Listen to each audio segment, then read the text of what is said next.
Welcome to Ren Behind the Practice. I'm Sophie Campisi. I'm a holistic business strategist, and I spend a lot of my time in conversation with practitioners, coaches, and healers about the behind the scenes of their businesses.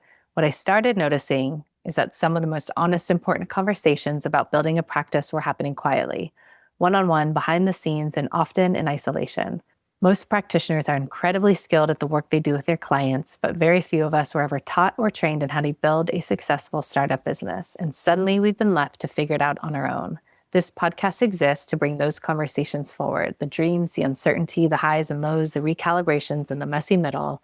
My hope is that by normalizing these conversations, we can soften the stigma, feel less alone, and start closing the gaps together.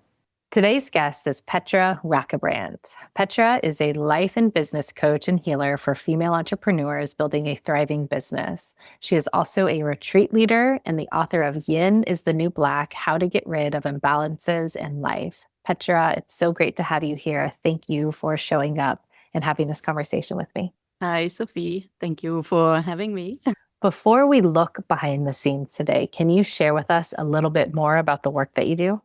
I must say I do a few different things. I tell myself and others I'm very multi-passionate, so I try to get everything done what really feels important for me. And I started 20 years ago as a yoga and Pilates instructor after I have been already 15 years as an engineer in the corporate world. So I felt I need to change my life. And then I had to completely reset, left the country, Germany, left my husband, left family, well, my parents and brothers. We haven't had kids. But I felt I needed to really look for me, what is important for me. And I always knew I need sunshine and beaches. So Germany was not the right place. And sometimes we are born in the wrong place. And then if we understand that, I think we have the right to change. So I moved to the Caribbean and started as a Pilates and yoga teacher. Then I added nutrition coaching. I studied with the Institute of Integrative Nutrition in New York. And that led me to more energy healing, emotional healing.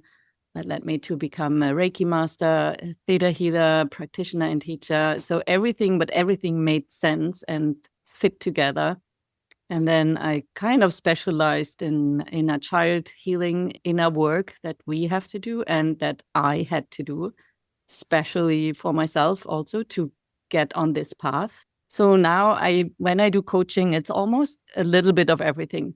So I still coach or I still teach yoga and Pilates. I do yoga retreats 2 or 3 times a year. And in my one-to-one coaching or group coaching, I use everything, all my knowledge, and I can see what people need. So I can feel it. And some people need more strategy. They are not really open for energy work or inner child work. But over the time, I can see they get there.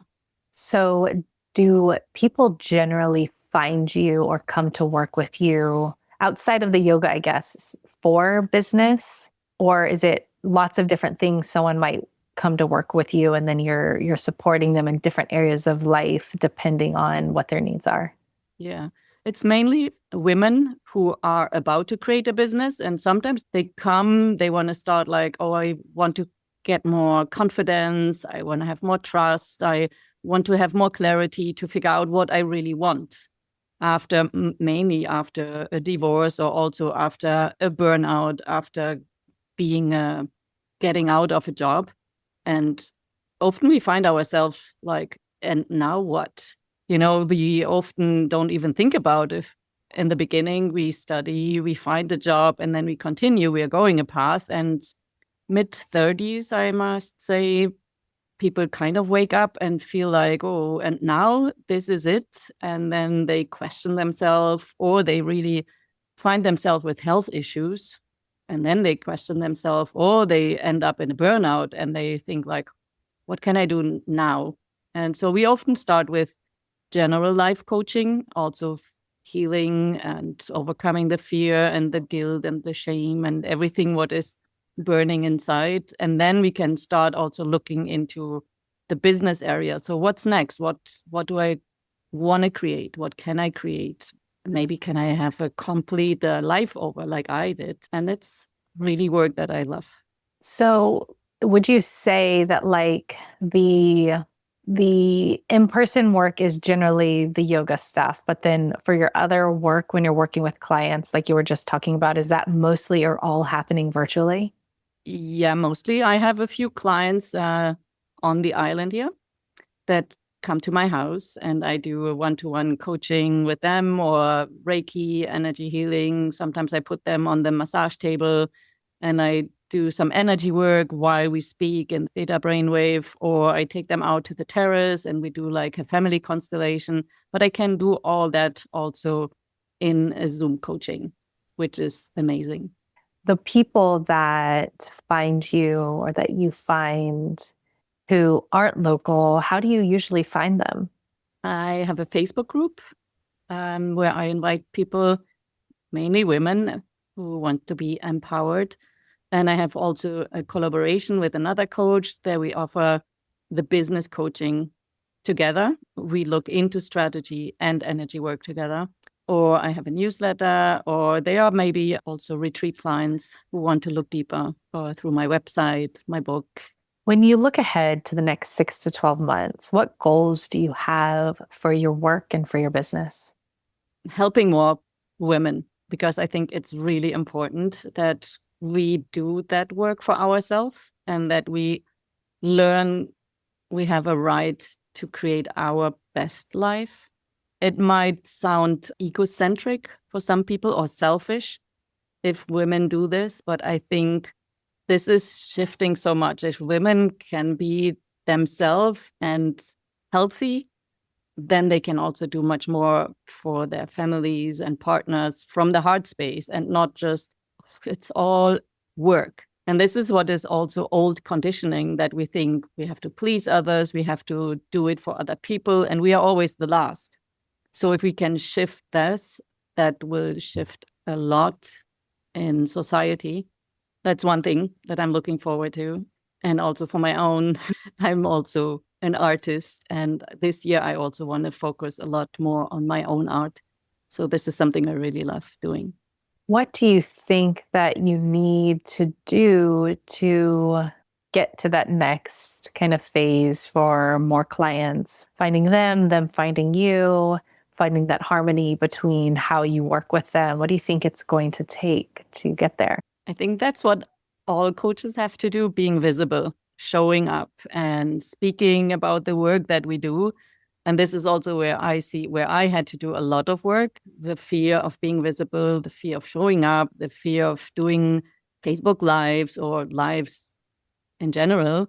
But this is really something for all coaches, mainly women, that we have to overcome old fears to show up, to become visible, because there's so much guilt and shame and fear that we still carry, that we are afraid of, if I show up, then they judge me, or I'm not good enough. There's all this circus in the back of our heads. And this is the work that I'm doing, but it's also always for me. I have to remind myself or catch myself. Oh, yeah, there is the fear again. You don't want to speak up. So this is something which is important to do. Are there any specific avenues you mentioned being on lives? Are there any specific avenues that you use for getting that visibility? Like, is it social media? Is it? What I figured out for myself is that I can, and this is also then, it feels natural if I combine these topics of my coaching with my art. If I post a piece of art and the story about it, and I can see that people feel touched by it or they can see themselves in it. So this is what I'm doing more and more now.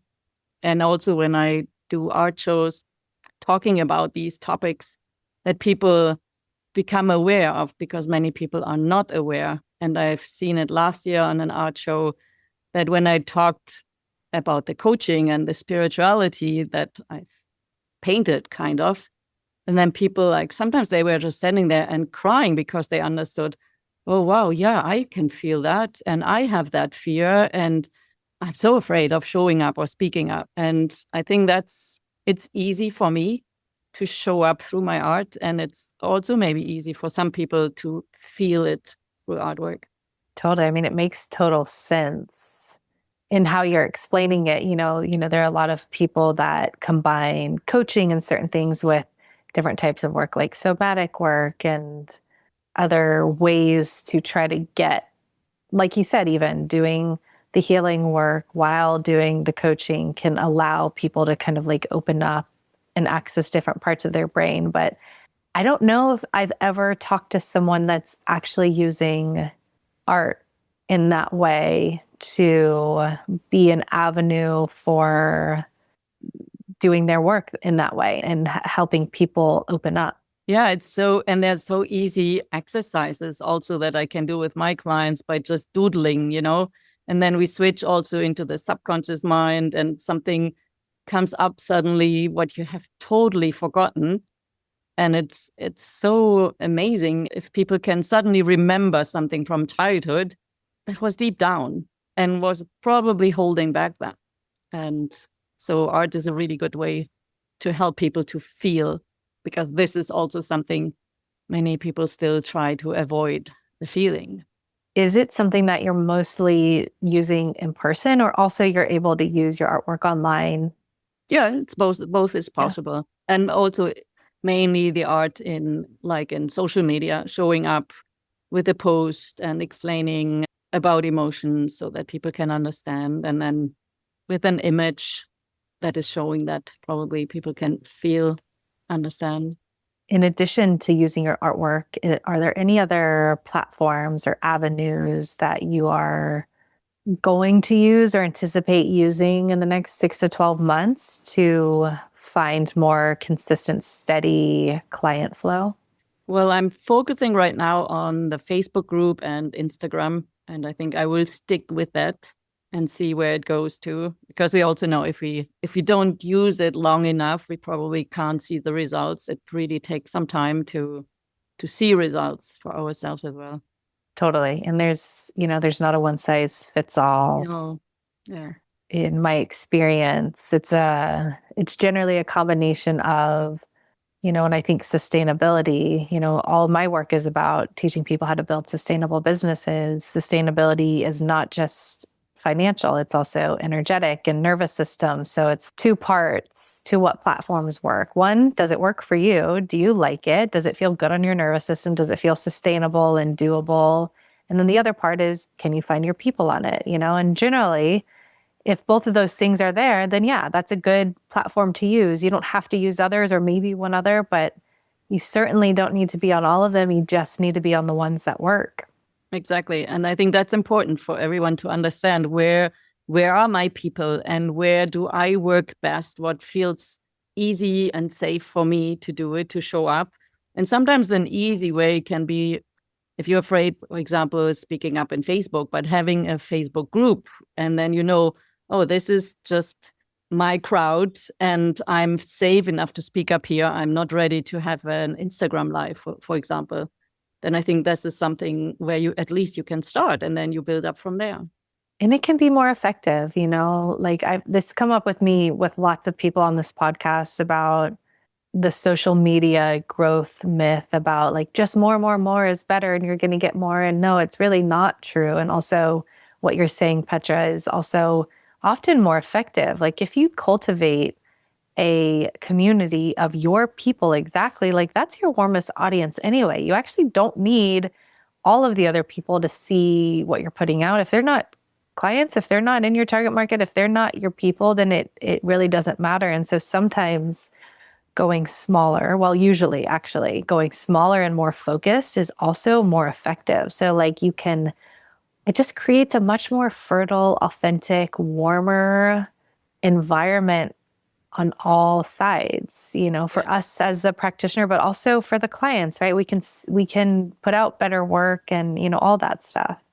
Yeah. And I think there's also a lot of like a myth around this coaching business industry and also the yoga retreats. If you see photos and there might be only 6 participants, and this retreat leader might feel like, well, I'm not good enough. I only have a few amount of clients. And then you see others, which a big crowd of people. And I mean, it also depends on what you want to create. And I have had retreats with smaller groups and with bigger groups. I mean, both is nice, and but there is no shame in having a smaller group, and that can be so powerful when you see also the connections then in a smaller group. It's heart opening for me, and it's so intense to see how people can shift when they open up and when they feel safe. And when I add bigger groups, then always you find like smaller groups are forming, and then there is no real connection going on. There are smaller groups with little connections, but I mean everything has its own energy, and we need to stop like, oh, I need more to be worthy, or that shows that I'm a good person if I have more people. If people could understand like what energy work or what results you can create with smaller groups, of course you might earn a little less money in that sense, but it's really about what you want to get out of it, what you want to put out there, and releasing this shame, or oh, I'm not good enough, or people don't like me if there are only 6 or 8 people. This is something we need to get rid of, because there's always this reason why there is a small amount, or next time maybe a big amount of people. And I've had, due to a hurricane, half of the group couldn't come, and I found myself with a smaller group, and oh my gosh, was that intense. And I then totally understood, like, yeah, the others were not supposed to be here, because what these 4 people got out of it, it was incredible. It's so true. Like there's not a one size fits all. There's so much more comparison going on, just not on purpose. We don't do it on purpose. I think our brains just work that way, but it's so hard with social media and this and that, and thinking that we should be doing something different, or right, like exactly like you said, that more is better, or more means better, or more means more success. And it's not true. And often I think that part of why we fall into this trap is because our industry is so scattered isn't the right word. I think people are overwhelmed. They don't have clear direction for how to build. And it's overwhelming, and it creates so much pressure, and it puts us more in our head. And like I said in our intro, most of us weren't trained in how to build startups or go through that process. And so it has us not knowing, I guess the way I would say it is not knowing always the markers to look for, like, this is meaningful growth, or this is where you're trying to get to. And so, especially with social media, what I find with a lot of people is they're often comparing themselves not even to people that are exact comparisons. For instance, a lot of people are seeing influencers and thinking, oh gosh, I need all these followers. It's like, they're not even running the same business model as you. They need those followers. You don't. You can have a following. First of all, you can have no social media and have a thriving practice as long as you know where to find your people. But you can have a couple hundred followers and have a thriving practice. You don't need thousands or tens of thousands to be thriving in your work, as long as you know where to find your people, how to cultivate them, and know what you're doing. And size actually doesn't matter. Yeah. And I think it's a pity that there are so many different voices out there who want to make you believe you need this or you need that. And I fell for that. And when I saw other accounts with 20,000 followers, coaches or whatever, I started then years ago, like, oh, I need to buy followers. And, you do all these crazy things that are not helpful at all. Because, yeah, you have a bigger number, but these people, you have no connection to them. They don't even know who you are. They are bots. But if we could shift that also in our in industry, that people understand, like, no, first, what do I really want? What kind of business do I want to create? Can I start small? Can I be happy with a boutique version and then maybe grow organically? You don't have to start with ads immediately. But this is so confusing, everything what is out there. And then you hear something, and the next day it's the opposite, and the next day another fad, and you get confused, and then you get lost, and then you can't grow because you are really lost and you don't know in which direction to look at. But if people really could just listen into them, what they really want to create, what they really want to offer, with what kind of people they really want to work with, and start from there. That can be so easy.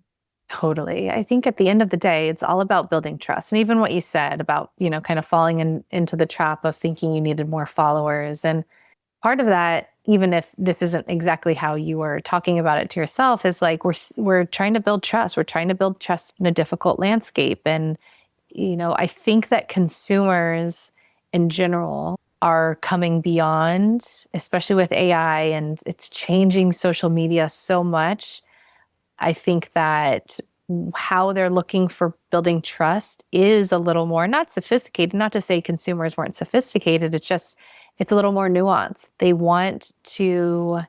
data shows that they want more avenues for getting to actually assess your character and the quality of your work. And they want to be able to watch a 30-second video of you and then maybe read a newsletter and then maybe watch a longer YouTube. Like that's what the data is showing consumer behavior is. But what you were saying about more followers, that was a data point that I think in the past had much more weight for, oh, someone has following, they must, that was like a trust thing. And it's not to say that now following has no metric, it does, but it's absolutely not the only one. And it's not the most important one. But if we don't know how to build trust online, then it can be something that we're like wanting. Oh no, if I had more followers, then people might trust me more. I think that's like underlying, even if we're not saying that, even if we don't have the articulation that way, I do think that even those of us who are well meaning, that's why we're craving more followers, is because that would tell us, like, oh, we've built trust. People could trust us more. It would help us with the marketing and, getting all of this stuff, all of our business breakdowns. I think it's like the low hanging fruit as if we had more followers, but really all that means to us who are actually authentic people doing the real work is I think it's like we're craving the trust, like we're trying to build trust and we're trying to figure out how to do that so that we can do a good job with our work. Yeah. And I also see like if I had 100,000 followers today, what would I do with it? Do I have a system behind that I can serve them or a bigger group? Or does it mean I need more assistants? I need another system. It also needs to up level all areas of your business. Are you ready for that? Or why do you want to have these 100,000 followers? Is And it just like showing up or fulfilling something for you? Like, yeah, showing off almost. I'm good. Now I'm good enough. Now people accept me. totally. And like you said, and do you even want it? I think that's something that is the reality. And like you said, I love your example of the yoga retreats. Some are big, some are small, and they both just have they both have pros and cons, or that's not even the way to say it. Like they both are their own thing and they both bring different things to the table. And the same thing goes with a business.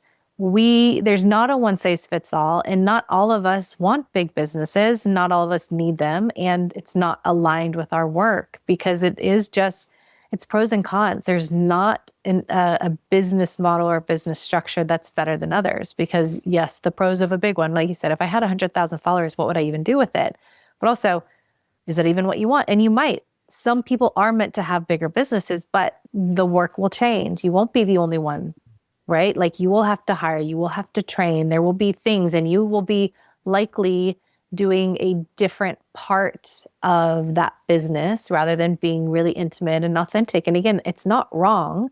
Is for whatever reason, the way the cookie will crumble for some people, but it is like comparing apples and oranges. It's not just, oh, you get an amazing business, one's smaller and one's bigger. No, like you can't really compare them because it'll be such a different business model that your role that you're playing in a smaller size that is completely suited for you versus a much bigger one. Like they're not even comparable because the business models will be so different and the work that you're doing is so different because you can't multiply your time. I think people are trying with AI. I was talking to someone earlier on this meeting and someone I've interviewed before, her name's Shruti, and we talked a lot about AI and AI bots doing intakes. And she was saying how, people have been talking to her about like, oh, we could build an AI bot for you to do all of your discovery calls. And we were laughing on a call earlier because we were like, yeah, but think about it. Even if you tried to do that,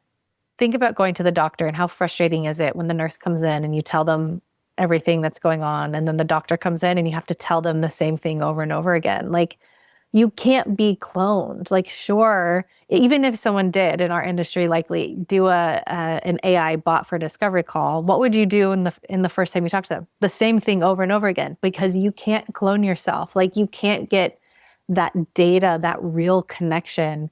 A lot of stuff cannot be cloned. Anyway, yeah, I mean, it's comparing apples to oranges. You can't compare it. Yeah. And I think it's what you said. You also have to see, who do I want to be in my business and what do I want to do? I don't want to be cloned, or I don't, if I hire a team and then the team is doing the work for me, I'm doing the work because I love doing that work. I don't see the sense, well, the sense would be making much more money if I had teams who could do the same thing. But yeah, that would be a totally different business, and it's not me in this sense. Yeah, and you'll be in the exact example that you gave. You know, if you hire a lot of people, and yes, you might be making some more money, but likely what you're spending your time doing, exactly what you're saying, is very different. You probably become more of a manager and more of a trainer rather than the person doing the work. And there might be a time and place for that. You know, some people, maybe they're coming to the end of their career and they're seeking retirement. And, you know, like, it's also understanding the different phases, but really thinking about, what do you want to spend your time doing? Because depending on the answer, and again, that will change for different phases of life, but depending on that answer, yeah, there is not a bigger is not better. Absolutely not. And I think we know that. But again, I think because we haven't generally been taught or understand like the data markers to look for business building, for getting validation for our business model, it can the brain can slip into, oh, bigger is better. If it was bigger, if it was working, if I had more followers, that would mean that I was doing it right. But it's actually not. It's just we haven't really been taught all the nuances for business building and the data markers and all of that. And so we don't know, I think, what to look for, how to validate some of the stuff that we're actually craving, which is like trust, being with our people, doing the work that we want to do, you know. And I think it's important, especially in the beginning, to do the work yourself. And then, of course, bigger can also be better, because you can serve more people. More people can get the results that you would like to have more people get them. But also in the beginning, you have to do the work yourself so that you understand, what does people really need? How can I multiply it maybe so that they get the results? And how can I deal with it? Who am I in that business then? So of course, growing is possible, and growing should happen, of course. But if you start, you should have, or you, it doesn't make sense to look at the people who has grown and who have their 100,000 followers. You cannot compare with them. You really have to look first, what is in me? What do I want to put out there? What are the results that I want to bring to people? How can I manage that? And then going from there and helping one person at a time. And then you can, of course, you grow. And that would be amazing to grow. I'm not against growth, but if it's organically, I think it's the best. Absolutely. Is there anything that has felt especially hard or heavier than you thought it would in your building process of your business? Well, in the beginning, I think it was also understanding where I have limitations, limiting beliefs or fears or all these anger, lots of anger that I had in me. And that needs to be cleared when you have a business. If you don't want to always have people with anger around you, you need to clear your anger. So, and if you really want to show up, you also need to clear your fear of showing up. So that was a lot of healing. That was really deep healing in the beginning, to become the person that I'm today. And I'm still growing every day and working on myself. And this is something people shouldn't underestimate. If you create a business, that is therapy. You have to do your inner work.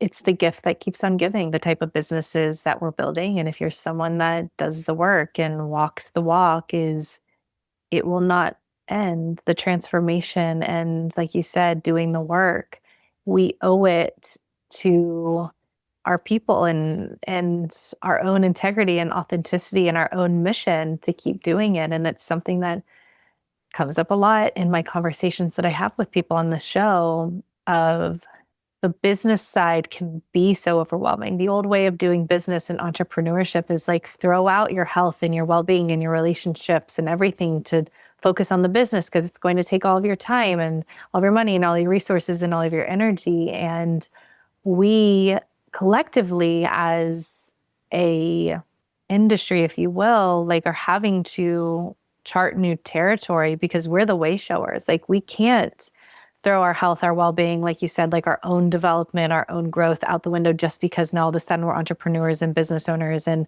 solopreneurs trying to figure out the business side. And so it's a big process for navigating that reality. Yeah.